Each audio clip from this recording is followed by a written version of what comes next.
Alors, shalom, shalom. Bonjour tout le monde. Bonjour et merci, Pasteur Lionel. Bonjour Yasmine. Bonjour Marie-Noël. Voilà. Bonjour coach. Bonjour, Pasteur Lionel. Merci d'avoir disposé de ton temps pour nous. Oh, Et voilà. Je vais le redire quand on sera un peu plus nombreux, mais voilà, vraiment merci parce que tu es actuellement en mission à Troyes, en France, voilà, pour un programme dans une église. Attendez, laisse-moi retrouver. non, mais finis ce que tu as fait. Voilà, c'est l'église Le centre chrétien de Troyes. de Troyes, voilà, l'église Sainte Chrétienne de Troyes pour 3 jours de prière de guérison. Donc, le pasteur Lionel, en fait, travaille avec le pasteur Job Moukadi, et voilà, qui a comme ça un ministère de guérison. Donc, il se déplace un peu partout voilà, pour des programmes de prière et de guérison.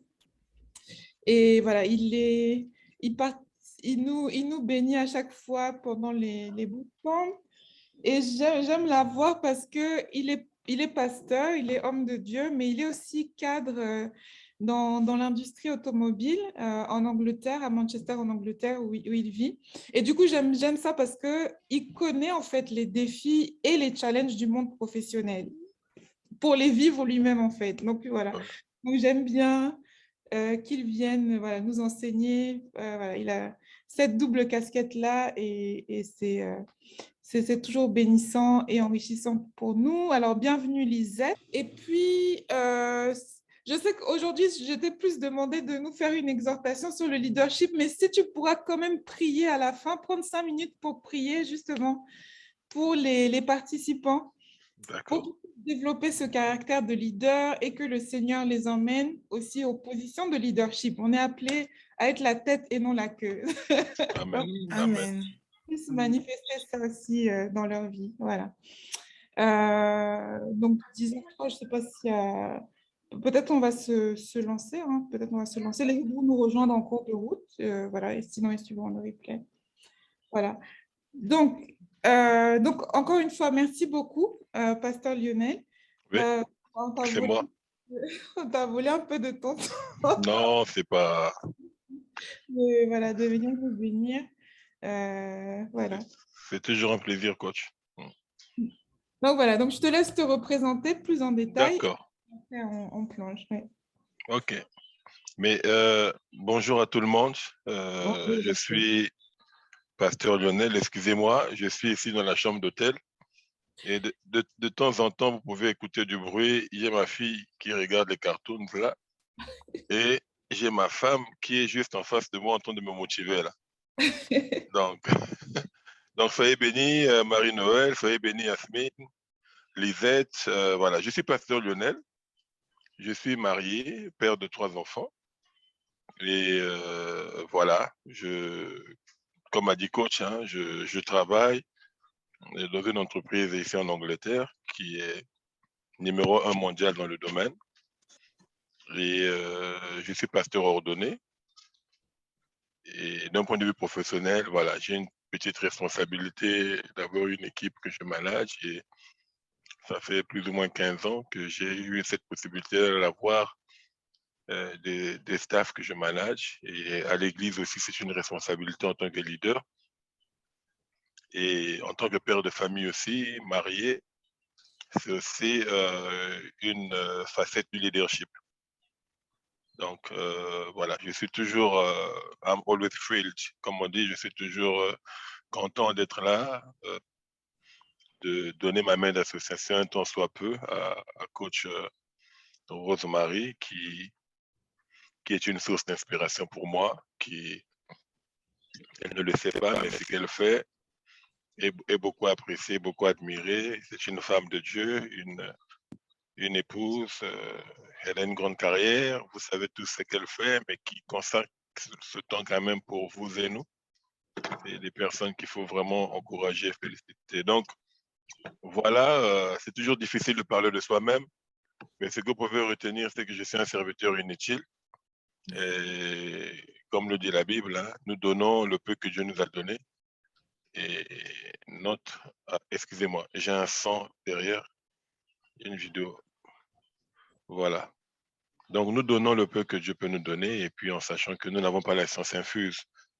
Mais ce que nous donnons, c'est du vécu, c'est de l'expérience, c'est aussi ce que nous avons vu les autres faire. Euh, une facette du leadership, hein, pour ne pas déjà rentrer dans les détails, c'est aussi savoir apprendre des autres. Hein, savoir aussi regarder ceux qui réussissent, ce qu'ils font. Voilà. On donne juste le temps à d'autres de se coller là. Je peux déjà commencer, coach, c'est bon? D'accord. Donc, je vois qu'il y a une, deux personnes On a commencé. Il y a Florence qui vient de nous rejoindre et Carmen qui est en train de se connecter Tout là. à fait, ouais. Voilà, Ouais. je pense qu'on peut déjà attaquer. Voilà. Donc, juste pour introduire, je disais que l'une des facettes du leadership aussi avant de prier, c'est aussi cette capacité de copier. Hein? Cette capacité aussi de copier, d'apprendre des autres, de ceux qui réussissent.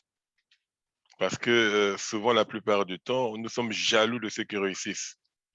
Et quand tu es jaloux de celui qui réussit, tu ne seras jamais comme celui qui réussit.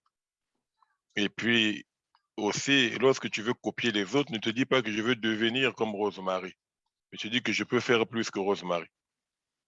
Que Rosemary soit ton benchmark. Je dis, quand je vais déjà atteindre ce niveau-là, c'est déjà un milestone. J'ai déjà fait quelque chose de grand, mais je peux aller au-delà. Et une autre clé aussi, s'associer autour de soi des personnes qui sont plus que vous. Vous comprenez pourquoi moi j'aime être à côté de Rosemary. Donc, toujours être à côté des gens qui sont plus que vous, hein, dans le domaine ou dans lequel vous voulez, hein, percer. Euh, c'est Rose, coach Rosemary est là. Il n'y a Et même pas de. Il y a même... coach Rosemary aussi, elle s'associe, elle s'accroche à d'autres coachs qui sont plus Voilà, en vous fait. Voilà. comprenez? Je Donc, lui ai posé on une a... question il y a 2 semaines de cela. Mais dis-moi, comment tu fais pour faire sortir des bouquins rapidement? Moi, j'ai 2 bouquins qui sont là. Il y a un manuscrit que j'ai déjà fini, mais chaque fois que je le relis, je trouve toujours que j'avais mal écrit avant. Donc, à la fin, ça fait que tourner. Et elle m'a donné quelques tips, elle m'a donné quelques conseils. Donc, voilà, il faut toujours, hein, faut jamais se gêner de demander à ceux qui savent. Il faut jamais se gêner de mettre de l'argent pour apprendre. Il faut jamais se gêner d'investir. Amen. Donc, ça, c'est des choses qui me viennent à l'esprit comme ça, mais on va rentrer dans le vif de notre truc. C'était quelques 2, 3 conseils comme ça qu'il faut toujours avoir à l'esprit. Investissez dans ce que vous voulez apprendre. N'attendez pas tout de gratuit. L'esprit de gratuité, c'est l'esprit de pauvreté. Vous comprenez? Voilà. Ceux qui aiment tout de gratuit, c'est des pauvres. Apprenez à payer le prix. Vous pouvez payer le prix soit par le travail, par les sacrifices, par l'éducation, par la prière, mais aussi par le prix. Vous savez qu'il y a une formation qui est là-bas, il y a un bouquin qui est là-bas. Achète, lis. OK? Investis, donne de l'argent. C'est ceux qui investissent qui récoltent quelque chose. Abraham, notre père dans la foi, il n'a pas voulu qu'on lui donne un terrain gratuit. Il n'a pas voulu enterrer sa femme sur une terre qu'il n'avait pas achetée. Il a dit jamais, je ne ferai ça, je dois payer le vrai prix. Dis-moi combien ça a coûté, je paye. Je n'accepterai pas de bâtir sur une terre qui ne m'appartient pas. Alléluia. Amen. Donc, la notion d'investissement aussi, c'est l'un des traits de caractère des grands leaders. Alléluia. Amen. Alors, on va prier. Père, je viens te bénir pour ce temps que tu nous donnes avec ta servante Rosemary, pour ce nouveau bootcamp, Seigneur, pour ces femmes et ces hommes, papa, qui sont des leaders. Parce que, Seigneur, en chacun de nous, il y a un leader. Euh, Seigneur, je sais que tu as mis en chacun de nous le désir d'influencer les autres, le désir de guider, le désir d'être des rôles modèles. Seigneur, bénis ces instants que nous allons passer ensemble, que ce temps fortifie, édifie, encourage. Je bénis les vies de mes frères et de mes sœurs au nom de Jésus-Christ. Amen. Amen. Voilà, alors, donc, Coach Marie m'a donné un thème qui est assez précis, comme d'habitude, aujourd'hui, pour partager avec vous. C'est le leader chrétien, reflet de Dieu. Amen.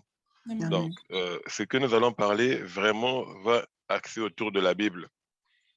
Mais vous allez comprendre aussi, ceux qui ont fait des cours de management ou des formations de management, vous comprendrez quand même qu'il y a beaucoup de choses qui nous sont enseignées dans les écoles de management, en fait, qui ont été tirées de la Bible. Euh, le management, le leadership, c'est la nature de Dieu. Le leader, c'est qui? Le leader, c'est cette personne qui euh, rassemble les gens autour d'une vision, d'un objectif, et qui emmène les gens vers cet objectif-là par des techniques et par des aptitudes qui peuvent parfois être naturelles. Il y a des gens qui ont cette capacité-là, par exemple, qui ont ce charisme-là d'influencer les autres, de motiver les autres, euh, d'encourager les autres, d'être concentré dans des projets précis. Et ça, parfois, c'est naturel. Tu n'apprends pas ça à l'école. Il y a aussi des gens qui, par leur formation, ont acquis certaines aptitudes, certaines capacités de diriger les autres, d'emmener les gens vers des objectifs précis. Alors souvent, c'est des débats que vous voyez beaucoup souvent dans les cours de management, la différence entre un leader et un manager. Bon, c'est vrai qu'il y a des moments donnés de la vie où les deux viennent ensemble. Je pense que coach Rosemary ne va pas me contredire. Et à un moment donné, pour être parfois un bon manager, il faut aussi faire preuve d'un certain leadership. Et un leader bon, n'est pas forcément un manager, ça c'est vrai. Le leader, en fait, c'est celui qui a la vision. Il a une vision et il veut que vous puissiez atteindre cette vision-là. Et le manager, c'est celui, par exemple, qui va maintenant vous prendre par rapport à la vision, vous dire comment on va arriver là-bas. Le leader doit savoir vendre la vision. Déjà que pour toi, le leader, il faut que la vision soit claire. Amen. Amen. Il faut que la vision soit claire. Beaucoup de gens n'atteignent pas les objectifs parce que la vision n'est pas claire. Donc, si tu veux être leader demain, tu dois savoir ce que tu veux.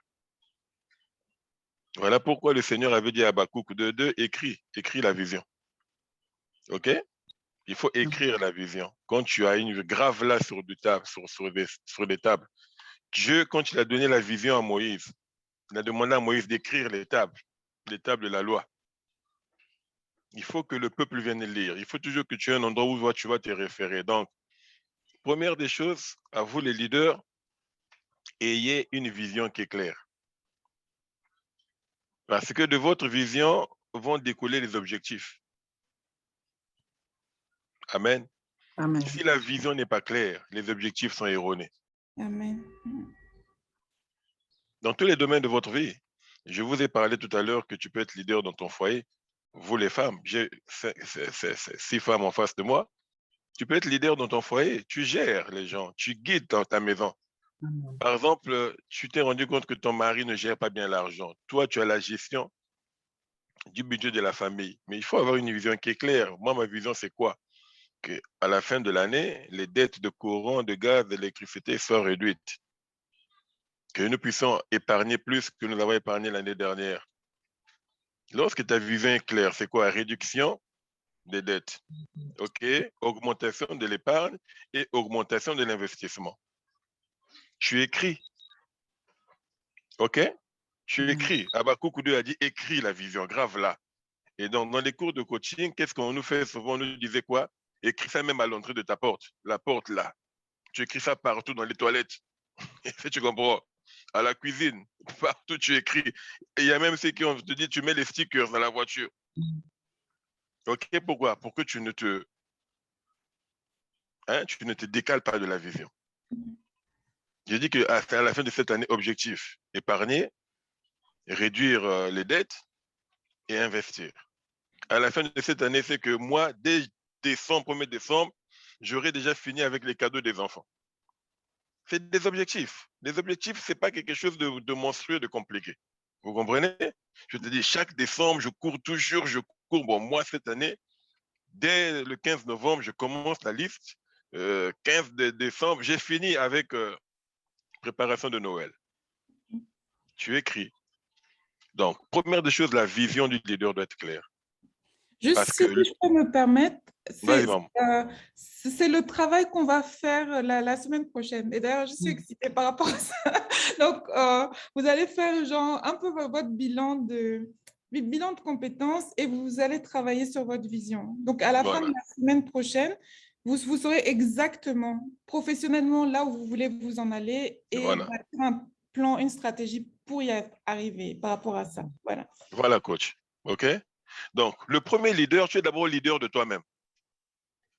Parce qu'avant de conduire les autres, tu dois d'abord être en mesure de te conduire toi-même. Vous allez voir, on va développer ça. Mhm. Si tu ne peux pas te conduire toi-même, si toi-même tu ne sais pas où tu vas, donc c'est tu es ce que la Bible dit, un aveugle qui conduit les aveugles. Mhm. Et la fin, c'est que vous allez tomber dans un trou. Amen. Donc, première des choses, Yasmine, Marie-Noël, Lisette, Carmen, Florence, Iroko, c'est Florence. première des choses, c'est la vision. Où est-ce que je veux aller? Qu'est-ce que je veux? Une fois que tu sais où tu vas aller, tu établis maintenant les objectifs. Comment je veux faire pour arriver là-bas? On commence d'abord par soi-même, la vision. Parce que pour conduire les autres, tu dois savoir où tu veux les conduire. Amen. La vision. Dieu avait une vision claire au commencement. Lorsque Dieu a créé l'homme, il a dit à l'homme quoi dans Genèse? Multiplier, assujettir la terre. La vision de Dieu pour l'homme était claire. Lorsque l'homme a péché, Dieu avait encore une vision qui est claire. Il a dit que l'homme est mauvais, il a péché. Qu'est-ce que je dois faire? Je dois envoyer mon fils unique pour sauver l'homme. Jean 3, 16 et 17 nous dit quoi? Car Dieu a tant aimé le monde qu'il a donné son fils afin que quiconque croit en lui ne périsse pas, mais qu'il ait la vie éternelle. Le verset 17 nous dit, Dieu a en effet n'a pas envoyé son fils dans le monde pour qu'il juge le monde, mais pour que le monde soit sauvé par lui. Dieu, dès le départ, sa vision est claire. Il ne s'est pas défaussé de sa vision. Il savait pourquoi Jésus venait. Jésus venait pour faire ça, ça et ça. Et lorsque Jésus arrive, il nous emmène vers cet objectif-là. Comment il a fait? Il meurt à la croix pour que nous soyons sauvés. Les objectifs de Christ étaient clairs. La vision de Dieu pour l'humanité était claire. C'est qu'on nous dit dans Timothée que le désir de Dieu, la vision de Dieu est que tout homme soit sauvé. Et Dieu a mis tous les moyens nécessaires pour que sa vision pour l'humanité se réalise. Et le moyen qu'il a trouvé pour faire cela, c'est la mort de son fils à la croix. Alléluia. Amen. Donc, la vision selon le plan de Dieu, c'est ça. Savoir où tu vas et mettre tous les moyens nécessaires pour y arriver. Et donc, parmi les moyens, nous disons, il faut que la vision soit claire. Écris la vision. Écris la vision. Un leader sait où il va, il sait où il emmène ses gens. Alléluia. Amen. Dieu, Christ a dit, tu n'as voulu ni sacrifice ni holocauste, mais tu m'as créé un corps. Donc Dieu a dit que pour atteindre cet objectif, il faut que je crée un corps à mon fils qui était la parole qui est devenue chair. Il est venu parmi les siens. Ceux qui l'ont reconnu, il a fait des enfants de Dieu.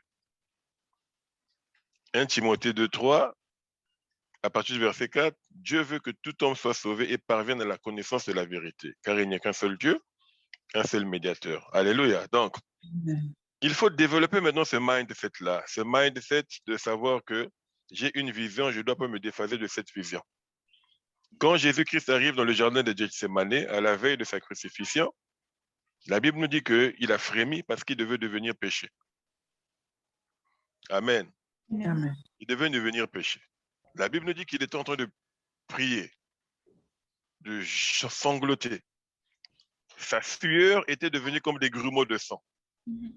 Là où nous, on transpire, lui, c'était le sang. Jésus-Christ, le germe juste, le Fils de Dieu, la sémence pure, il n'avait pas de péché en lui. Il est la parole qui est devenue chair. Il n'est pas poussière qui est devenue chair. Mais il allait devenir péché. Il n'allait pas être péché. Il n'allait pas pécher. Parce que tu peux pécher, on te pardonne. Mais il allait devenir le péché. Donc, notre méchanceté, notre hypocrisie, notre adultère, Jésus allait devenir ça. Il a dit, Seigneur, Père, et si c'est possible que cette coupe éloigne cette coupe de moi. Mais après, il s'est réfléchi, il a dit, non pas ma volonté, mais la tienne. Ça se passe dans Gethsémane. Le leader doit savoir se soumettre au sacrifice, se soumettre aux difficultés. Donc, l'un des clés du leadership, selon le cœur de Dieu, c'est l'esprit de sacrifice. L'esprit de sacrifice. Tu ne peux pas être un grand leader si tu ne te sacrifies pas. Le trait de caractère de ceux qui réussissent, c'est des gens qui travaillent beaucoup. Je ne te demande pas d'aller mourir pour tes employés. Je ne te demande pas d'aller mourir pour tes disciples. Mais je te demande seulement que si tu veux être leader, tu dois savoir que tu dois être celui qui doit plus travailler. Tu dois être celui qui doit plus travailler. Tu ne peux pas être le boss si tu es là, tu laisses les autres travailler plus que toi. Non, non. Le leader gagne ses galons au combat. Jésus-Christ a gagné ses titres de commandant de l'armée de l'Éternel au combat. Amen. Il s'est présenté à Josué, il a dit, je suis le commandant de l'armée de l'Éternel. Dans le livre de Josué. Il a dit, je suis le commandant de l'armée de l'Éternel. Et puis, il n'a pas gagné ses galons en disant seulement, il est allé au front. Amen. Il est mort à la croix. Il est allé dans les enfers. Il a pris la clé du séjour des morts. Il est sorti du séjour des morts vainqueur et triomphant. Amen. Et à cause de son sacrifice, nous dit Paul, tout genou fléchit maintenant devant lui. Et toute langue confesse que Jésus-Christ est Seigneur à la gloire de Dieu le Père. Voilà pourquoi 2000 ans après, il y a toujours des gens comme vous et nous qui continuent à le suivre. Le leader est le chemin, le leader est la vérité. Donc, toi, dans la vision qui est la tienne, tu dois être le chemin et la vérité. Que toute personne qui veut atteindre cette vision-là doit se référer à toi. Donc, cela se passe par l'esprit de sacrifice. Cela se passe par ce que tu dis. Je partageais en off avec coach tout à l'heure la parole, la puissance de la parole, la puissance de la déclaration prophétique. Déclare des choses qui vont... Déclare des choses qui vont dans le sens de la réalisation de la vision. Ne maudis pas ta vision. Donc, chaque fois que tu dois parler en faveur de la vision, en faveur de ce que tu veux. Mais bien aimé dans le Seigneur, ça c'est un exemple que j'ai toujours donné ici. Et je vous le donne encore aujourd'hui parce que c'est valable par rapport au thème. Un leader doit poser des actes qui vont dans la direction de la vision que tu as. Et c'est ça ce que Dieu a fait. Dieu a toujours posé des actes pour nous qui vont dans le sens de ce qu'il attendait de nous. Il envoie son Fils pour que son Fils nous sauve. Jésus-Christ, il vient et dit, je suis venu, Jean 10, 10, pour que me brebis ait la vie en abondance. Jésus-Christ, tout ce qu'il faisait, c'est pour nous emmener vers l'objectif final qui est que nous soyons sauvés et quand il revenait, qu'il nous prenne. Mais il y a des gens qui sont des leaders aujourd'hui qui posent des actes qui sont contraires à leurs objectifs. Je veux me marier. L'un des objectifs pour un leader qui veut se marier. Donc, mon objectif, c'est que je me marie. La Bible te demande de vivre dans la chasteté. Dans l'intégrité de ton corps. Dans la prière, mais aussi en te faisant coquette, belle et tout ça là pour qu'un frère te remarque. Bon, maintenant, si tu veux te marier, tu ne te fais pas belle. Tu ne prends pas soin de toi. Tu te livres à chaque homme. Ton objectif est contraire. Ton comportement est contraire à la vision que tu poursuis. Lorsque Dieu va venir pour te bénir, il va trouver que tu es déjà occupé. L'ange va passer avec la bénédiction. Est-ce que vous comprenez? On est leader, pas seulement pour conduire les autres. Je vous emmène d'abord à la dimension qui est personnelle, pour que vous imprégniez le mindset du leadership. Donc, il y a la discipline, il y a la vision qui est claire, il y a établir clairement tes objectifs. Une fois que tu réussis à prendre le contrôle de toi-même, tu pourras inculquer ça aux autres. Seul quelqu'un qui a été un disciple peut conduire des disciples. Seul quelqu'un qui est soumis à une certaine discipline peut discipliner les autres. On ne donne que ce qu'on a. Amen. Tu ne pourras jamais donner ce que tu n'as pas. Si tu es pour toi quelqu'un de désordonné, c'est-à-dire que tu as un task, tu as quelque chose à faire, tu laisses toujours ça à la dernière minute. Hein? C'est un mot que coach aime beaucoup, que j'ai toujours du mal à prononcer ce mot, la procrastination. Voilà. Si tu laisses toujours à la dernière minute, c'est ce que tu vas donner aux autres. Ok, mes sœurs. Donc, il est important pour comprendre qu'un leader, c'est d'abord un state of mind, un comportement personnel, une discipline personnelle. Jésus-Christ était discipliné. Il était discipliné. Alléluia. Maintenant, une fois que tu es dans cette position-là, il faudra maintenant transmettre ça aux autres. Encore, on dit, il y a ceux qui ont cette capacité de le faire naturellement. On va nous dire aussi, il y a certains qui sont devenus leaders aussi sur le tas. Je vais vous donner un exemple qui est d'actualité. Nous voyons ce qui se passe en Ukraine. Avant cette guerre-là, il y a 3 semaines, le président ukrainien, pour tout le monde, c'était un comédien, c'était un zozo. Voilà. Si tu veux être leader, hein, mes amis, quand on veut être leader, il faut aussi être informé. Hein? Voilà. Informez-vous. Tu dois toujours avoir une longueur d'avance sur tes staffs, sur tes disciples, sur des gens qui sont autour de toi. Là où, tel que nous sommes là, Coach Rosemary est obligé de connaître plus de choses que vous, en tout cas dans certains domaines. C'est ça aussi le rôle du leader. Donc, il faut s'informer.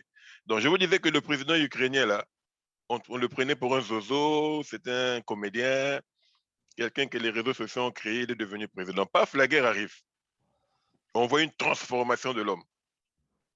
Il réussit à galvaniser les Ukrainiens, à galvaniser le monde, à ce que le monde s'associe, accepte et commence à penser, à raisonner comme eux. Il crée de l'empathie, il crée de la compassion, hein, il nous motive, et c'est, vous voyez. Et aujourd'hui, même les Ukrainiens qui étaient contre lui disent qu'on avait fait le bon choix parce que c'est un vrai leader. Il a montré les capacités de quoi? De mobilisation, les capacités de résilience, les capacités de motivation, les capacités de transférer sa passion pour quelque chose aux autres. Alléluia. Amen. En tant que leader comme Dieu, tu dois transférer cette passion du royaume de Dieu, comme Dieu a fait. Comment Dieu l'a fait? À travers le Saint-Esprit. Il nous envoie le Saint-Esprit, Christ dit, pour que le Saint-Esprit nous parle du royaume de Dieu, nous parle de Jésus. Toi, en tant que leader, ton Saint-Esprit, entre guillemets, à toi, qui va faire que les gens pensent comme toi, réfléchissent pour la vision, cette capacité de transférer l'amour de quelque chose aux autres, c'est à travers la parole, la motivation, ton comportement, ta discipline, la délégation de pouvoir, la délégation. Et si vous comprenez ça, ce sont les caractères de leadership qui sont nécessaires pour que tu puisses contaminer les autres à la vision. Alléluia. Amen. Vous devez savoir ça. Si toi-même tu parles du mal de ton travail, toi-même tu arrives en retard dans ce que tu fais, les autres feront la même chose. Et si vous comprenez, mes bien-aimés dans le Seigneur, le leader, c'est celui qui travaille plus que les autres. Dans la Bible, quand vous lisez 1 Corinthiens 9, verset 24, qu'est-ce que la Bible nous dit? Ne savez-vous pas que ceux qui courent dans les stades courent tous, mais qu'un seul remporte le prix? Courez de manière à le remporter. Tous ceux qui combattent s'imposent toutes sortes d'abstinences, et ils le font pour obtenir une couronne corruptible. Mais vous, on nous rappelle seulement que tous ceux qui gagnent font des sacrifices. Tous ceux qui combattent s'imposent certaines abstinences. Tu ne pourras pas être un grand leader si tu ne sais pas te sacrifier. Tu ne pourras pas être un grand leader si tu ne peux pas te détacher de certaines choses. Si tu veux garder les mêmes copines, si tu veux regarder les mêmes feuilletons, si tu veux passer ta journée à regarder les feux de l'amour, si tu veux passer ta journée à regarder le novelas, si tu veux passer ton temps à Facebook, le même Facebook là où tu vas perdre du temps, il y a des gens qui gagnent de l'argent. Ah oui, le mindset du leader, c'est ça. Est-ce que ça peut être utile pour que j'atteigne mes objectifs? Donc, chaque fois que tu as quelque chose dans tes mains, tu te dis, est-ce que ça peut être utile pour moi pour atteindre mes objectifs? Est-ce que Facebook peut m'aider à réduire mes factures, à réduire mes dettes? Mindsetting. Il faut renouveler son intelligence. Romains 12. Tu ne dois plus raisonner comme tout le monde. Un leader ne pense pas comme tout le monde. Un leader, dans ce qu'il voit, il voit une opportunité. Même quand c'est une maladie. Un leader, tu vois, ça, c'est une occasion pour moi pour témoigner Dieu. pour me Amen. rapprocher de plus de Dieu. Même quand c'est un setback, tout pour nous est témoignage. Tout pour nous est une opportunité. Amen. Voyez toujours le verre à moitié plein, pas à moitié vide. Même lorsque tu es down, souviens-toi, Christ a dit que tes jérémiades, tes craintes ne changeront pas au problème. Si on t'a trouvé avec un kyste ovarien, c'est pas parce que tu vas pleurer, tu vas commencer à parler à tout le monde que le kyste va partir. Non. C'est dans la prière. Donc, quand ça va arriver, tu te dis, c'est une opportunité pour moi de me rapprocher de Dieu. Amen. Est-ce que vous comprenez, mes sœurs? Tout est bonne opportunité parce que qu'on ne le veuille pas, on a un Dieu qui est dans les cieux qui accomplit des miracles. Amen. Il y a des difficultés. Il y avait une là que coach Rosemary avait eu ici. Elle avait des problèmes dans son travail. Son patron lui faisait des problèmes, tout ça là. Qu'est-ce qu'on lui a dit? Prends ça comme une opportunité pour quitter cette boîte-là pour trouver mieux. Et elle avait trouvé mieux. Amen. Beaucoup mieux. Elle était passée ici comme vous, il y a 2 années. Elle avait trouvé beaucoup mieux. Vous comprenez? Tout est opportunité. Le problème, c'est de ne pas baisser les bras, savoir ce que tu veux. Donc, esprit de sacrifice, tu dois te sacrifier. Tu dois bosser. Ne te dis pas que je suis chrétien, je vais dormir et que Dieu va faire le reste. Non. Il y a un grand penseur qui avait dit, j'ai prié comme si tout dépendait de Dieu et j'ai travaillé comme si tout dépendait de moi. Amen. Amen. C'est ça, le truc. Amen. Je prie comme si tout dépendait de Dieu et je bosse comme si tout dépendait de moi. Et c'est ça. Leader, esprit de sacrifice. Tu dois te sacrifier. Tu dois savoir communiquer la passion de ce que tu fais. Il y a des gens qui ne savent même pas communiquer la passion de ce qu'ils font. Tu as un business, on arrive au restaurant en famille ou quelque part, personne, tu ne parles même pas de ton business. Vous arrivez même dans un groupe, tu ne parles jamais de ton business. On apprend seulement, ah, elle fait ceci. Mais tu vas communiquer la passion de ton business comment? Nous sommes des chrétiens. Personne ne peut fermer ta bénédiction. Amen. Personne ne peut te maudire. Arrêtez cette histoire-là. Amen. Amen. Hein? Arrêtez ça. Vous avez des craintes inutiles, des choses. Oh, si je dis ceci, on va fermer mon étoile. Personne ne peut pas fermer ton étoile. Personne. Les bénédictions de Dieu sont irrévocables. Amen. Les bénédictions de Dieu ne s'accompagnent d'aucun chagrin. Arrêtez ça. Amen. Hein? Tu veux tomber enceinte, mais tu as peur. Mais tu es enceinte. Même s'ils apprennent que le 2e jour, tu es en grossesse, proclame. Amen. Vous avez Rihanna qui a une grossesse de 3 jours, tout le ventre est déjà dehors. Hein? Rihanna est là, 2 jours de grossesse. C'est le monde entier qui voit la grossesse. Elle n'a pas peur des sorciers, elle n'a pas peur des démons qui vont rentrer dans l'enfant. Je ne vous demande pas d'aller exposer vos ventres. Je vous seulement dis que tu vas chez le médecin, 2 jours enceinte, je suis enceinte. Viens témoigner à l'église. Personne ne va tuer cet enfant. Amen. Est-ce que vous comprenez? Communique la passion. Communique la... Bon, il y a bien entendu, il y a l'intimité. Hein? Vous comprenez ce que je veux dire? Hein? Donc, on ne prend pas ça littéralement. C'est pour vous dire qu'il faut communiquer la passion. Communique à tes employés. Et puis, les grandes églises qui ont réussi, c'est les églises qui savent communiquer cette passion. Quand je prends mon grand frère pasteur Castanou, tous ces grands pasteurs que vous connaissez, leur réussite, c'est quoi? Ils savent communiquer. Ils vous disent où ils veulent vous emmener et ils vous font adhérer à ça. Donc, le leader, c'est celui qui a la capacité de faire adhérer les autres. Le leader, c'est un influenceur. Il peut te faire changer ta pensée. Donc, tu dois être en mesure de convaincre les gens, non seulement par tes actes, par ta parole, par ton comportement et par ton attitude. C'est ça un leader. Un leader, c'est un influenceur. Toi-même, tu sais où je veux l'emmener. Tu dois être en mesure. Il y a des choses que tu peux faire sans avoir parlé. Il y a des choses qui vont nécessiter que tu parles. Il y a des choses qui peuvent être des actes.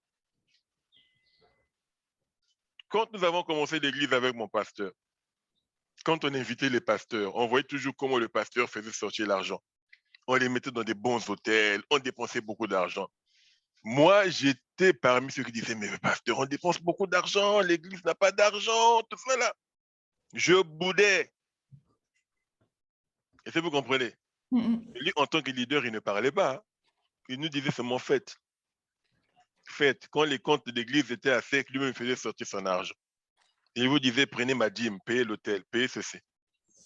Est-ce que vous comprenez? Mais 10 ans après, nous sillonnons le monde entier. Dans 4 jours, là, je serai à Dakar. Nous partons. Je vois ce que c'est que quand j'arrive dans une église et que le niveau de protocole, le niveau d'accueil n'est pas ça. Aujourd'hui, on m'invite dans les églises. Vous comprenez? Il y a des moments où nous sommes arrivés dans les villes où on nous amène à l'hôtel, on dit, moi, change d'hôtel. Ce n'est pas parce qu'on est orgueilleux ou pas, non. Mais il y a des hôtels, par exemple, là, si je suis avec vous, parce que j'ai quand même un bureau, j'ai une table, j'ai une cafetière, non, on ne sert pas Dieu pour l'argent, hein, mais un minimum. On est arrivé à Paris, on nous a menés dans un Formule 1. Je ne sais pas ceux qui connaissent un peu les types d'hôtels que sont les Formule 1. En fait, c'est des hôtels, c'est même pas des hôtels, en fait, c'est des dortoirs, si vous voulez. Tu n'as pas de table, tu n'as rien, alors tu as 3 jours de conférence.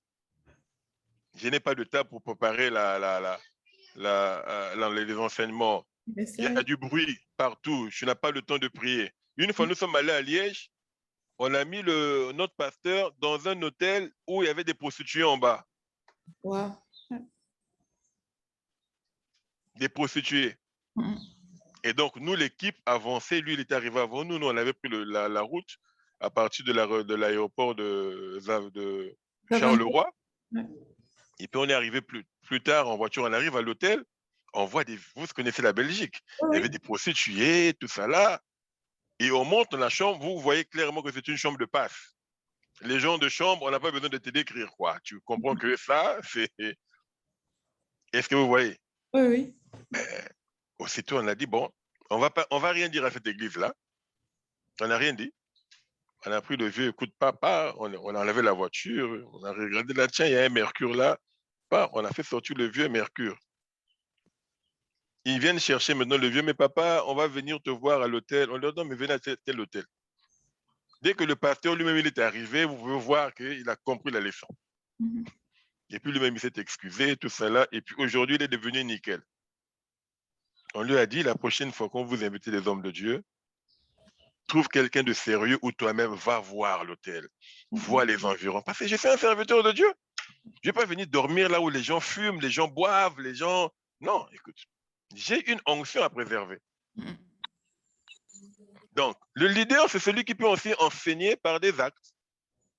Et aujourd'hui, moi, je ne me plains plus quand il faut accueillir un pasteur, s'il faut qu'on le mette dans un palace, on le mettra dans un palace. Parce qu'aujourd'hui, moi-même, je voyage, je sais comment ça peut être embêtant de passer ta nuit dans de mauvaises conditions. Il y a du bruit, tu dois aller prêcher demain, tu dois aller ceci. Voilà. Tu mets les gens dans un minimum de confort. Donc, le leader, c'est celui-là qui peut enseigner par des actes. Vous devez être en mesure de le faire. Vos actes, tout ne se dit pas, mais par des actes, par des signes, vous pouvez le faire. Le leader, nous avons dit, c'est celui qui élève les autres. Ceux qui ont fait les cours de management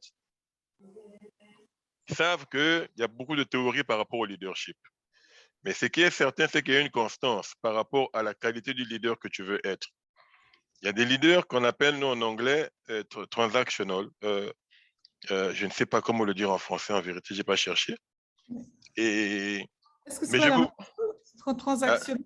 Est-ce que transactionnel, voilà. Ça existe aussi en français. Voilà. Et il y a des leaders qu'on a dit transformational. Alors, ça veut dire quoi? Les leaders transactionnels, c'est des leaders qui suivent le cahier. OK?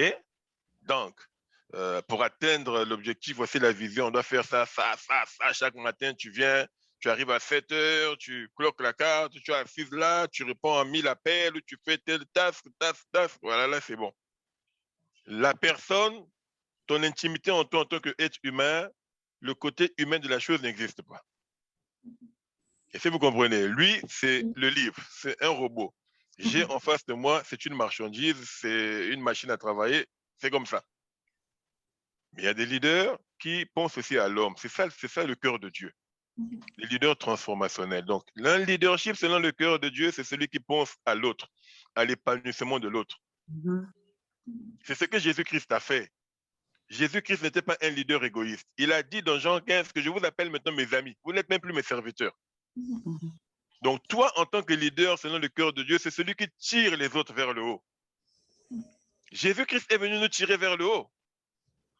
Il est venu rétablir la relation qui était brisée au jardin d'Éden. Il est venu nous prendre, nous qui étions maintenant morts par le péché, il nous a menés vers Dieu. Le leader, selon le cœur de Dieu, c'est ça. Tu dois tirer les autres vers le haut. Tu dois être un géant sous les épaules duquel, sous tes épaules, les autres se mettent debout sur tes épaules. Amen. Le leader, selon le cœur de Dieu, c'est ça. Tu dois aimer les autres. Tu peux être patronne, tu peux être boss de ton entreprise. Les intérêts de l'entreprise sont là, mais ne froisse pas tes employés dans leur dignité. Dans Galates 5, tu peux blâmer, mais avec douceur. Tu peux même licencier une personne. La personne elle-même saurait que moi, on m'a licencié parce que j'ai fait une faute grave. Tu n'as pas besoin de dénigrer l'autre. Tu n'as pas besoin de mépriser les gens. Même quand Dieu va t'élever, tu as beaucoup d'argent. Christ ne nous a pas méprisés. Dieu ne nous a pas méprisés. Le Fils de Dieu, Emmanuel, Dieu parmi les hommes, il est venu, il a lavé les pieds. Le leadership, selon le cœur de Dieu, c'est laver les pieds de ses disciples.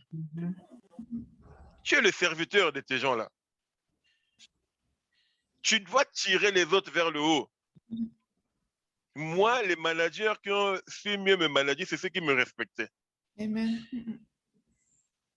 Parce que quand j'avais un boss, quand je lui disais non, je vais travailler à la maison, Lionel, tu peux travailler à la maison. Mais écoute, je dois aller à Paris, à maman qui est là-bas, est-ce que tu me permets? Tu peux aller. Mais quand un patron te fait ça, mais toi-même, tu deviens redevable. Tu te dis que ce type, il est tellement gentil avec moi. Et quand, à la fin du mois, il faut faire des rapports, il me dit, Lionel, est-ce que tu peux rester encore quelques heures? Je lui ai dit, je n'ai pas besoin de me demander. Avec joie, oui. Tu n'as pas besoin de me demander. Parce que toi-même, tu te dis que mais ce type, il est tellement bien, gentil, enfin, open. Tu te dis que je peux qu'en retour lui donner plus. Leadership. Leadership, nous, c'est le leadership de Dieu, c'est ça. Christ a dit, vous n'êtes plus mes serviteurs, vous êtes maintenant mes amis. Je vous considère comme mes amis. Le leadership de Dieu, c'est la délégation de pouvoir. Jésus-Christ, il n'a pas dit, je veux tout faire moi-même. Tu dois être en mesure de former et de transformer. C'est ça le mot. Transformer les gens qui sont autour de toi. Forme-les, transforme-les et équipe-les. Tu dois être en mesure de les équiper. Jésus-Christ nous a équipés dans son leadership. Il a dit, je vous donne le pouvoir. La délégation de pouvoir est l'un des clés dans le leadership et dans le management. Demain, tu auras une entreprise, ne meurs pas de burn-out. Il faut savoir comment segmenter les responsabilités. Amen. Il faut savoir comment déléguer les pouvoirs. Déléguer les pouvoirs, ça ne veut pas dire que tu n'as plus de contrôle. Jésus-Christ a délégué des pouvoirs. Il a dit, allez maintenant, chassez les malades, guérissez les malades. Il a équipé. L'équipement, c'était quoi? Il les a formés, il les a enseignés et il leur a donné le Saint-Esprit. Amen. Amen. Retenez bien ce mot, la délégation de pouvoir. C'est un mot qui va beaucoup revenir dans votre parcours en tant que leader. Vous devez savoir déléguer des pouvoirs. Même les enfants à la maison, à un moment donné, ta fille a grandi, ton fils a grandi, savoir déléguer des pouvoirs. Vous comprenez? Il y a des choses, par exemple, qu'on commence déjà à déléguer à ma fille. Moi, j'ai une fille à 16 ans, ma fille, ma belle-mère et mes beaux-frères, ils étaient étonnés de voir ce que notre fille de 16 ans faisait. Vous comprenez? J'apprenais à déléguer des pouvoirs. Voilà, tu apprends certains pouvoirs, certaines parcelles d'autorité. Ça fait quoi? Ça remonte l'estime de soi de ceux qui sont autour de toi. Humainement, ça redonne l'estime de soi. Montrez-leur que vous avez de la considération. Le leadership, selon le cœur de Dieu, c'est de la considération pour les gens. Vous devez permettre aux autres de s'épanouir autour de vous. Les autres ne peuvent pas être autour de vous pendant 10 ans et dire que j'ai perdu ma vie autour de cette personne. Quand quelqu'un viendra chez toi, que ça ne soit pas seulement pour l'argent, ils se disent que j'étais à côté de Rosemary, j'étais à côté de Carmen, j'étais à côté de Mélina, j'ai appris. Elle m'a tiré vers le haut. Quand j'étais avec Marie-Noël, j'ai appris quelque chose. Quand j'étais avec Yasmine, et si vous comprenez, le côté personnel des choses, le côté intime des choses, il n'y a pas que l'argent. Tu peux donner de l'argent à quelqu'un et ne pas avoir de l'impact sur cette personne. Amen. Le leader, selon le cœur de Dieu, c'est au-delà du bien matériel, c'est au-delà du bien temporel. Tu dois impacter les vies, changer les mindsets. Quand la personne te voit, il se dit, à côté de cette personne, j'ai appris quelque chose. Amen. La délégation de pouvoir, il faut savoir déléguer les pouvoirs. Il faut savoir donner des feedbacks aux autres. Même quand c'est pas des trucs, il faut toujours savoir. Le problème n'est pas d'imposer quelque chose. Le problème, c'est de convaincre la personne. Mhm. Lorsque la personne sait pourquoi je fais et pourquoi on m'a blâmé, ça passe. Hein? Tu peux punir une personne de la même faute. Mais quand c'est coach Rosemary qui a puni la personne, tu vois que la personne va continuer à sourire avec elle. Mais quand c'est moi, la personne va être fâchée. C'est la manière. Mhm. C'est comme aussi pour obtenir le rendement des autres. Quand ils savent pourquoi on fait ça. Mhm. Et si vous comprenez, tu peux venir dire à quelqu'un, fais. Il fait, mais il devient un robot. Ne traitez pas vos disciples comme des robots. Amen. Pensez qu'en chaque disciple, il y a une femme, il y a un homme, il y a un être humain qui a de l'estime de soi. Ne vous comportez pas vous-même comme le livre le plus extrait de la bibliothèque. Les livres les plus chers de la bibliothèque, les livres qu'on met en haut de la bibliothèque, vous savez, ils ne servent à rien. Mhm. Alléluia.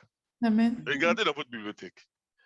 Nous, on avait des papas qui avaient des bibliothèques, ce qu'on appelait au pays, au Congo. Je suis du Congo-Brazzaville, mais c'était la même chose, même en France aussi. On appelait les living. Quand c'était sorti là, on avait des collections, hein, des Dumas, de ceci, de cela. Mais personne ne lisait ces bouquins. Hein? Personne ne lisait. Donc, tu vois, vous voyez les gens de bouquins, là, des collections dorées, avec des bonnes dorures, là. Mais on ne les lisait pas. Les livres qui sont les plus en haut dans les bibliothèques ne servent à rien. Les livres les plus utiles, c'est ceux qui sont sales sur la table, là. Tu vois qu'on a feuilleté, on a assuré, on a fait ça, ça veut dire que ça, c'est utile. Tu dois te dire, je veux être ce livre-là. Amen. Jésus-Christ était ce livre. Il est venu, on l'a percé, on l'a cloué, on l'a frappé, on l'a battu, on l'a craché, parce qu'ils étaient utiles. Amen. Ceux qui n'étaient pas utiles, les souverains sacrificateurs, ils étaient dans le temple. Le Seigneur les appelait, c'était des tombeaux blanchis. Mhm. Ils étaient useless. Donc, le leader ne doit pas avoir peur de descendre sur le terrain. Amen. Tu dois te dire que quand il y a la guerre, je dois être comme le président ukrainien. Je dois être devant, debout. Amen. Ah oui, tu dois accepter tes responsabilités. Donc, le leadership selon le cœur de Dieu, pour finir, il y a l'efficacité. L'efficacité dans la manière de gérer les choses. Ce n'est pas parce que nous avons Dieu que nous devons faire abstraction de la science et de la connaissance. Je veux finir par ça. Amen. La foi n'est pas le contraire de la science. L'apôtre Pierre nous dit à la foi ajouter quoi? La science. Amen. À la foi ajouter la science, la connaissance. Donc la foi en tant qu'enfant de Dieu n'exclut pas la connaissance. Non. Amen. Amen. Non. Dieu a donné des outils aux hommes que nous devons apprendre pour atteindre certains objectifs. Moïse, notre père, il avait fait cette erreur. Il commençait à gérer des gens lui-même toute la journée, il est assis, il réglait tous les problèmes. Il y a un homme qui a trompé sa femme là-bas, on va voir Moïse. Il y a un enfant qui a tapé sa mère, on va voir Moïse. Il y a un soldat qui a pris l'argent là-bas, on va voir Moïse. Son beau-père qu'on appelle Jéthro, vous allez voir ça dans Exode 18. Jéthro, il arrive, il a vu son beau-fils gérer la foule, il a dit non. Jéthro, c'était un païen. Il a dit, si tu continues comme ça, tu vas mourir. Tu ne peux pas gérer des gens comme ça. Il a dit, trouve un chef de 10, trouve un chef de 100, trouve un chef de 1000. Celui de 1000, il va gérer. S'ils n'arrivent pas, ils vont avoir celui de 100. 100 et 10. Et puis quand tous ces gens-là n'arrivent pas à régler, et puis ça arrive chez toi. En matière de management et de leadership, c'est segmentation. Donc, il faut, voilà. Et toutes ces choses-là, ça vient de la Bible. Quand tu vois que dans nos entreprises-là, il y a un chef d'équipe de 10, un chef d'équipe de 15, il y a le manager qui te trouve parce que tout ne peut pas venir vers le manager. Il va être épuisé. Donc, toi-même aussi, tu dois savoir choisir les gens. Un leader a un coup d'œil. Un leader a un coup d'œil. Retenez ça. Tu dois avoir l'instinct de discernement. Ça, par exemple, tu peux demander à Dieu. La capacité de discerner les gens qui sont autour de toi. Mes amis, vous devez développer ça. Ne tombez pas sur le premier beau parleur. Ne tombez pas sur la première personne qui parle bien. L'homme regarde ce qui brille. Mais vous, leader, selon le cœur de Dieu, cherchez à détecter ce qui est dedans. Dieu peut t'aider à découvrir les gens. Et si vous comprenez, parce que quand on est leader, il faut connaître les gens. Amen. Jésus-Christ, quand il fallait donner la responsabilité de l'Église, écoutez-moi bien, il n'a pas donné à celui que lui, Jésus, aimait le plus. Il y avait Jean. La Bible nous dit que le disciple que Jésus aimait le plus, c'était qui? Jean. Il y avait de l'autre côté Pierre. Pierre était qui? Le disciple qui aimait plus Jésus. Hein? Quand il fallait donner des responsabilités, Dieu n'a pas appelé Jean. Et pourtant, Christ, il aimait plus Jean. Jean mettait la tête sur la poitrine du Seigneur. Mais il appelait Pierre. Amen. Ne donne pas seulement des responsabilités aux gens que toi tu aimes. Mais rassure-toi qu'ils aiment ta vision. Amen. Donne des responsabilités à la personne, tu sais qu'il aime la vision, il croit en ce que je fais. Amen. Parce qu'il peut t'aimer toi, la personne, et ne pas aimer ta vision. Oui, amen. Il y a des gens qui aiment l'Afrique, mais qui n'aiment pas les Africains. Ils aiment l'Afrique, il y a des richesses, il y a l'argent, il y a tout. Mais je prends ton argent, mais toi, tu ne rentres pas chez moi. Il peut venir autour de Lisette parce que je sais quand je suis avec Lisette, je mange toujours bien. Et ça, tu comprends. Le reste, ce n'est pas mon problème. Rassure-toi que la personne que tu appointes, que tu choisis, à qui tu donnes les responsabilités, aime la vision, a compris la vision, est obéissante à la vision et est prêt à faire des sacrifices pour la vision. Amen. Il y a des enfants qui ne soutiennent pas les business de leurs parents. Est-ce que vous savez ça? Oui. Tu peux te casser la tête pour bâtir une entreprise. Au moment de passer la main, ton fils va te dire, papa, en tout cas, moi, ce n'est pas mon truc. Cette entreprise-là qui a payé les études, qui a fait tout pour lui, il va te dire, non, en tout cas, moi, tenir une pâtisserie, ce n'est pas mon truc, papa. Il t'aime en tant que papa, il t'aime en tant que maman, mais cette vision-là, ce n'est pas mon truc. Est-ce que vous comprenez ça? Donc, il peut t'aimer, mais rassure-toi que si c'est pour perpétuer la vision, rassure-toi que la personne comprend la vision, a adhéré à la vision et est prête à faire des sacrifices pour la vision. Alléluia. Amen. Est prête à faire des sacrifices pour la vision.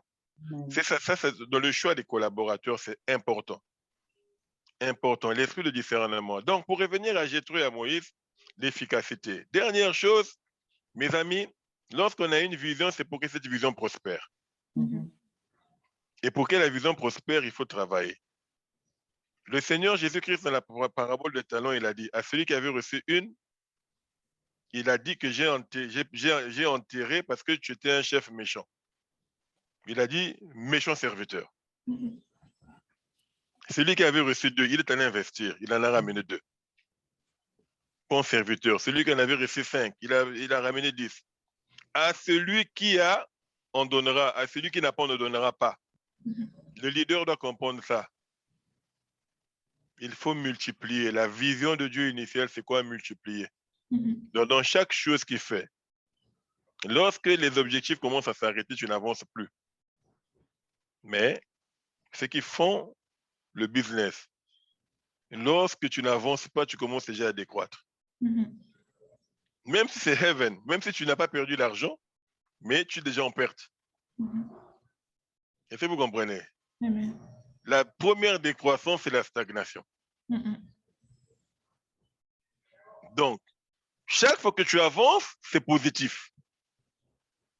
Je parlais avec un grand frère à Paris récemment. un bon Congolais, un bon Africain, il me disait, tu sais, moi j'ai mes maisons, tu sais, à Paris ici, j'ai 3 appartements déjà, je suis en train de construire ma grande maison au bord du fleuve à Brazzaville et tout ça là. J'ai écouté, c'est bien, c'est très bien. Il travaille dur et il était dans une petite voiture Clio, un petit. Alors c'est quelqu'un qui est de corpulence, il est très fort, grand et fort. Maintenant, je lui ai posé la question, alors, tes appartements-là, ça te rapporte combien en cash flow? Il me dit, bon, ben, pour l'instant, pour payer les crédits immobiliers, je suis obligé de prendre un peu dans mon salaire pour couvrir les crédits immobiliers. Si vous comprenez. La vision. Bon, je lui ai dit, en fait, ta vision, c'est quoi en achetant tous ces appartements? Est-ce que c'est seulement pour qu'on dise que tu as des maisons? Ou lorsque tu as investi dans ces appartements-là, tu voulais améliorer aussi ton quotidien? Et si vous comprenez, il y a des gens qui confondent tout. Il y a des gens, tu peux te bâtir une fortune. Tu te dis, bon, moi, ce n'est pas pour moi, c'est pour mes enfants. Ta vision, elle est claire. Tu te sacrifies pour mes enfants. Ça, il n'y a pas de problème. Mais tu peux aussi te dire que, écoute, pendant que je suis en train de bâtir une fortune pour mes enfants, moi aussi, je peux jouir de cet argent. Il y a des gens qui ont beaucoup travaillé qui n'ont pas joui de leur argent. C'est comme ce frère-là dont je vous parle. Il a plus de 60 ans. Vous comprenez? S'il faut s'en tenir à la moyenne de vie, il a peut-être encore, peut-être au maximum, tout au maximum 15 ou 20 ans de vie encore. Tout au maximum, s'il a la grâce. À quel moment tu vas jouir de ton argent? Parce que là, il est en déficit en cash flow. Il m'a dit que c'est vrai que moi, pour l'instant, je n'ai pas d'argent, je n'ai pas assez de liquidité. Bon, il est content d'avoir. Je suis content pour lui, il a 3 maisons. Mais c'est quoi l'objectif? Voilà pourquoi je reviens sur les objectifs. Est-ce que ton objectif, c'est seulement d'acheter des maisons pour qu'on te dise que j'ai 3 maisons? Quand tu vas mourir, tu ne sais pas ce qu'on va faire de ces maisons-là, si tes enfants vont jouir de ça. Ou tu peux te dire que je peux commencer quelque chose au fur et à mesure que je fais grandir mon capital, mais j'ai aussi un peu de liquidité qui peut me permettre de mieux vivre, d'améliorer mon quotidien. Et quand je lui ai posé la question, j'ai vu que l'homme, en fait, ne savait pas, en fait, pourquoi il avait toutes ces maisons. Et il ne savait pas qu'il pouvait peut-être vendre peut-être une maison aujourd'hui, se constituer un capital. Il va avoir 65 ans aujourd'hui. Il peut peut-être avoir peut-être une vie meilleure pour le reste de sa vie. Hein? Une histoire personnelle. J'ai un projet immobilier au Congo. Quand je dis à mon grand frère, écoute, parce qu'on fait un cours de management, hein, parfois vous devez comprendre, quand on fait ce genre de cours, bon, parfois on est obligé de donner des exemples personnels. Et donc j'ai un projet immobilier au Congo et j'ai dit à mon grand frère, tu sais, bon, avant je n'avais pas le cœur pour le Congo, mais je suis allé, je pense qu'il est temps que je fasse quelque chose. Mais attends d'abord que les courbes du pétrole changent. J'ai dit, mais je vais attendre jusqu'à quelle année? Hein? Je peux mourir demain? Et si vous comprenez. Donc, je lui ai dit, mais vieux, tu vas avoir 70 ans aujourd'hui, tu t'attends toujours que demain sera mieux? Il faut avoir le courage de prendre des décisions contre vents et marées. Leadership. Quand tu en as la conviction, c'est à ça que je veux vous emmener.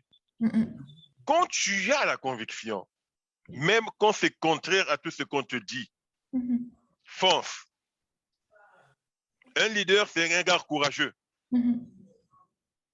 Et c'est là où intervient la foi. Un leader est un homme de foi. Le gars qui a créé Mythique, bon, je sais que vous avez tous vos maris, vos femmes, mais ceux qui étaient des célibataires, il y avait un website qu'on appelait Mythique, où un truc de dating. Moi, j'ai suivi le témoignage de ce gars. Il a dit, quand j'ai dit à ma femme que, écoute, on va vendre la maison, j'en ai marre de travailler, il faut que j'investisse dans le business. Tout le monde autour de lui avait dit qu'il était devenu fou. Mais il avait confiance en sa vision, il avait la conviction, il a vendu la maison. Il a pris un crédit immobilier. Aujourd'hui, il est parmi les plus riches de France. Il est, je crois, le patron du MEDEF aujourd'hui. Il a créé d'autres entreprises et tout ça. Amen. Ok, Yasmine. J'aime ce amen-là. La conviction, le courage. Il y a des gens qui vont te tirer vers le bas. Un leader, quand il a une vision, il a prié. Confiez votre vision à l'Éternel. Tu as prié. Dieu t'a mis la conviction que tu peux le faire. Fonce. Amen. Fonce. Il y a des gens qui ne viennent te dire que ça ne va pas marcher. J'ai lu un garçon là, au début de la Covid là. C'était mars 2020 chez nous en Angleterre. Il était cadre à la banque. Il lui restait que 500 livres dans son compte, donc autour de 550 €. Un jeune Pakistanais chez nous à Manchester. Il a dit, je vais faire comment? Il a dit, je ne peux plus vivre comme ça. Après la Covid, là, je ne me vois plus repartir au bureau. Il avait son crédit immobilier qui était peut-être il restait 10 ans. Il est reparti à la banque. Renégocier un prêt, il hypothèque sa maison. Il a acheté sa première maison à 70 000 €. Il a fait des travaux de 20 000 €. 2 mois après, il a revendu la maison à 140 000 €. Il a dit, oh, en 2 mois, moi, mon compte était à 500 livres. Aujourd'hui, je me retrouve avec 40 000 d'argent, frais, sans dette, rien. Il en a refait. Aujourd'hui, il a un portfolio de plus de 30 maisons en 2 ans. Wow. Quand il avait dit à tout le monde autour de lui-même, son père lui a dit, tu es devenu fou. Tu es pour toi cadre à la banque. C'est quoi ton problème? Qu'est-ce qu'il y a? On t'a maudit. C'est la Covid qui te rend malade. Tout ça là. Et aujourd'hui, il disait que j'ai un appartement à Dubaï. C'est ce que je veux vous dire. Un leader, c'est quelqu'un qui doit avoir des nerfs solides. Si Jésus-Christ n'avait pas des nerfs solides, il allait dire à son père, en tout cas, non, écoute, moi, cette histoire-là, laisse ça, c'est pas pour moi, quoi. OK? Et des nerfs solides. Croyez en vous-même. Croyez en Dieu. Posez des actes.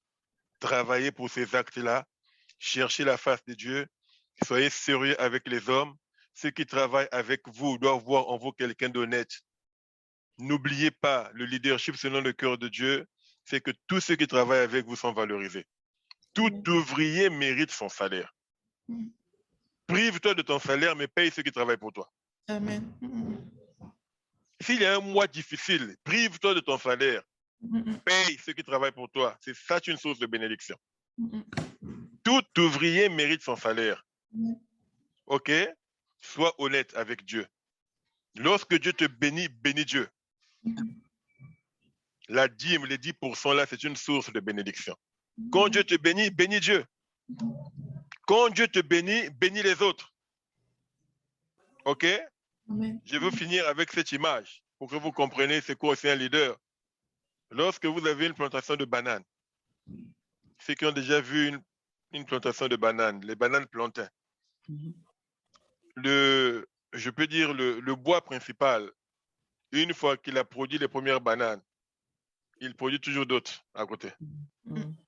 Donc, si vous avez un terrain de bananes, vous allez voir que naturellement, il produit. Il ne reste pas lui-même debout.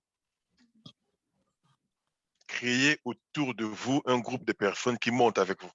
Amen. Le jour qu'il y aura un vent, même quand tu te penches un peu, tu te pencheras sur quelqu'un. Amen. Amen. Amen. N'oubliez jamais ça. Ne sois pas seul en haut. Non. Moi, aujourd'hui, j'ai un souci. Je sais que je peux compter sur Rosemary. Je peux compter sur Herman. Je peux compter sur un tel. Donc, quand je vois Rosemary monter, pour moi, je sais que Rosemary dans cette position-là, c'est bénéfique pour moi. Que Yasmine demain monter, c'est bénéfique pour moi. Bénis l'élévation des autres. Parce qu'ils peuvent être une source de bénédiction pour toi. Je sais que j'ai épuisé le temps, mais dernière chose, je voulais partager avec vous, parce que le Seigneur me met à cœur. J'étais à Brazzaville au mois de juin. OK? Et j'arrive à Brazzaville. Air France a laissé nos bagages. Ma carte ne passe pas à Brazzaville. On était arrivé autour de 17 h. Il y avait le couvre-feu. Donc, tout est resté. Ma femme n'a pas de vêtements. Moi, je n'ai pas de vêtements. Ma fille n'a pas de vêtements. C'était un dimanche. Un samedi. Et on se retrouve là dans le désarroi. Vous comprenez? On arrive de l'appartement qu'on avait loué là. J'appelle un ami, on s'est retrouvé dans l'avion. Ici, il était à Brazzaville. Je lui ai dit, écoute, frangin, je suis dans la mouise ici, si tu peux faire quelque chose pour moi, parce que rien ne passe, on n'a rien. Et puis, on ne peut pas sortir ce de cours. Et ça faisait 22 ans qu'on n'était pas reparti au pays, mon épouse et moi. Donc, vous comprenez qu'on revenait quand même dans un pays où on n'avait plus les mêmes repères. Et cet ami-là, il m'envoie son chauffeur. Il vient me donner 100 000 francs CFA. Il a dit, écoute, pour les besoins d'urgence, voici. Le lendemain, il me dit, écoute, je te déplace de là, je t'emmène dans un appartement, un des appartements de mes bureaux au centre-ville où tu seras quand même mieux et puis on pourrait être rapidement en contact. Il vient me chercher, moi, ma femme et ma fille. Il nous emmène là-bas et pendant qu'il fallait faire des navettes. Ça a pris à Air Force 3 jours pour que nos bagages arrivent. Donc, le temps qu'on fasse des navettes et tout, vous voyez, il était là, il nous assistait. Alors, pourquoi je vous dis ça pour terminer? Donnez-moi 2 minutes. Je suis ici à Troyes, ici, pendant que je suis ici en France, ici. J'ai un grand frère qui est quelqu'un de la police au Congo là-bas, des grands chefs des services de sécurité et tout, qui m'appelle pour me demander, est-ce que tu connais un tel? J'ai dit, oui, je le connais. Bon, je connais déjà comment fonctionnent ces gens. Quand il m'appelle, ça veut dire qu'il y a quelque chose. J'ai dit, oui, je le connais. Il a dit, bon, mais écoute, il est dans une situation compliquée ici. Hein. C'est possible qu'il se retrouve à la DST, donc c'est un peu les services des renseignements chez nous là-bas, incessamment. Mais quand il m'a vu à la cour, il m'a dit, non, mais grand, tu me connais pas avec Lionel, tout ça là. Si vous comprenez, je vous le dis pourquoi. Et le grand m'appelle. J'ai dit à mon grand là, écoute, vieux, considère-le comme ton frère. C'est un ami à moi, ce type m'a fait du bien. Quand je suis arrivé à Brazzaville, il s'est occupé de moi, donc il fallait que je règle tous mes problèmes là. Non, pas seulement il m'a logé, il m'a nourri, il m'a donné de l'argent, cash, il dit, vieux, fais quelque chose. Je vous ai parlé des bananes, non? Ce type-là, s'il avait gardé sa richesse pour lui-même, est-ce qu'il savait, quand il me logeait à Brazzaville, est-ce qu'il savait que 7 mois après, pendant que je vous parle là, ce matin-là, je viens de régler son problème, il n'ira plus en prison. Amen. Pendant que je vous parle là, ce matin-là, pendant que je faisais mon footing, j'étais au téléphone, j'ai pu régler ça, il n'ira plus en prison. Est-ce qu'il savait que 7 mois après, parce qu'il m'avait donné quoi, 200 000 francs CFA, il m'a logé pendant 3 jours. Est-ce que vous voyez l'investissement qu'il avait fait?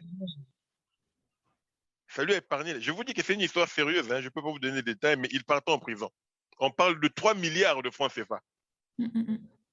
3 milliards de francs CFA. Mais pour un investissement, disons, de 500 €, il va rencontrer maintenant certaines personnes ce soir où ils vont essayer maintenant de... Bon, vous savez comment l'Afrique fonctionne. Et si vous écoutez, mes sœurs, quand Dieu t'élève, n'oublie pas la générosité. Un leader, c'est celui aussi qui sait que demain, les choses ne peuvent pas peut-être fonctionner comme ça fonctionnait. Jésus-Christ a dit quoi? Faites-vous des amis dans le monde. Oui, amen. Il a dit, hein? Si demain il y a un problème avec ton patron, eux au moins, ils vont t'aider. Donc, s'il y a quelqu'un qui te devait 5 000, du libre, écoute, je coupe 2 500 là-bas, faites-vous des amis avec les choses du monde. Christ a dit. Voici, mes sœurs, ce que je voulais partager avec vous sur le leadership. Selon le cœur de Dieu, il y a beaucoup de choses à dire. Mais je vous ai vraiment donné des principes en vous rappelant que le premier leader de votre vie, c'est vous-même. OK? Ayez une vision, présentez une vision claire à Dieu. Dieu ne vous dit pas de lui montrer la vision qu'il a pour vous. Il a dit, montrez-moi vos projets. Montrez-moi vos projets. Il a dit, emmenez vos projets et ils réussiront. Donnez-moi vos projets. Dis à Dieu ce que tu veux. J'insiste, dis à Dieu, papa, je veux ceci. Et Dieu va te guider. Il va te donner les clés. Hein? Vous comprenez la nuance? Je prie comme si tout dépendait de Dieu. Je bosse comme si tout dépendait de moi. À la fin, ce n'est pas celui qui plante ou celui qui arrose, mais c'est celui qui fait croître. Et Dieu lui-même, il fera croître. Amen. Tu peux planter, tu peux arroser, mais à la fin, Dieu fera croître. Et c'est ça la notion de la grâce. Que le Seigneur vous bénisse. On va prier. Amen. Père, je te bénis pour ces instants que nous avons passés avec tes servantes. Seigneur, comme tu as dit, qui est Paul, qui est Apollos, Seigneur, c'est toi qui fais croître. Nous pouvons planter, nous pouvons arroser, mais Seigneur, même ce que nous arrosons, c'est ta parole. La source d'eau vive, c'est toi, Seigneur. Je viens demander que ta grâce se répande sur le cœur de tes filles, que ta grâce se répande dans le cœur de Nice, que ta grâce se répande chez Mélina. Seigneur, que ta grâce soit chez Hiroko, chez Marie-Noël, Lisette, Yasmine, Carmen. Seigneur Dieu, toi qui sondes les cœurs et les reins, tu connais les désirs de chacune d'elles. Papa, la première des richesses, Seigneur, c'est la bonne santé. Je viens te demander, oh Dieu, de donner une bonne santé, une longue vie à tes enfants. Là où il y avait des maladies chroniques, là où il y avait des maladies dites incurables, Seigneur, tu les guéris, tu les délivres par la puissance du sang de Jésus-Christ. Là où il y avait des malédictions familiales, Seigneur mon Dieu, les liens d'échec, les liens de faillite, les liens, Seigneur mon Dieu, mon roi, d'égarement, les liens de distraction, Seigneur, tu les délivres par la puissance de ton sang. Dieu, je sais que tout est grâce. Voilà pourquoi nous crions vers toi, Seigneur. C'est toi qui donnes le pouvoir et le vouloir. C'est toi qui ouvres des portes, Seigneur, qui étaient fermées. Ouvre des portes, Seigneur, crée des chemins dans les déserts. Là où il y avait des portes fermées, là où il y avait des barrières au devant de tes filles, Seigneur, renverse ces barrières. Seigneur, ouvre ces portes, Seigneur, débloque les situations qui étaient bloquées. Seigneur, mon Dieu, les liens de pauvreté.